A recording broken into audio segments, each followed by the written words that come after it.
Economy of time. It was not too long ago that I caught a bit of A Midsummer Night's Dream at Shakespeare in the Park in New York. And there's a great scene where Puck is playing with the lovers, tormenting the men, and leading them through the forest. And I can recall where Puck is playfully lulling Lysander away with an imitation of his lover, running upstage and downstage and left to right. Um, Before Lysander runs just to the spot vacated by Puck, getting more and more lost. The scene works because the dialogue continues, where the characters are searching for each other, and the players are circling through the stage space. The audience understands implicitly that although the players end up in the same absolute position which they began, in fact, a great distance has been covered in the world of the play.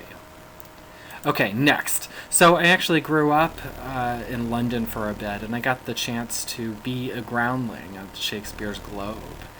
I lived in London while I was in middle school, about 12 years old, but I went to the Globe when I took off for Europe the summer after high school.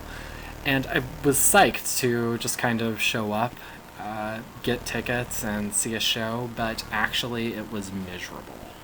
It was raining, for one, not so hard that the play was canceled, just that light London rain. And we had to stand like sardines all the way to the side where the players were almost at a perpendicular angle to us. And the show, I honestly cannot remember what we saw. Some history, not Richard III. I can't even begin to speculate what it would be. Shakespeare's so rich, it's hard to concentrate to begin with. Requires concentration to begin with.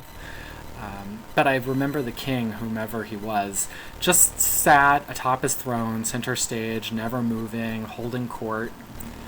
It was no Puck leading Lysander through the woods, if you know what I'm saying. Maybe it was the company of the lady with whom I went. We wouldn't recall that part of the trip with very much fanfare.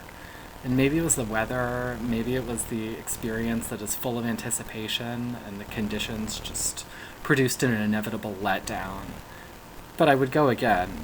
I would do it again, absolutely. Some advice: plan ahead, get a gallery spot, and pay the extra quid for a cushion.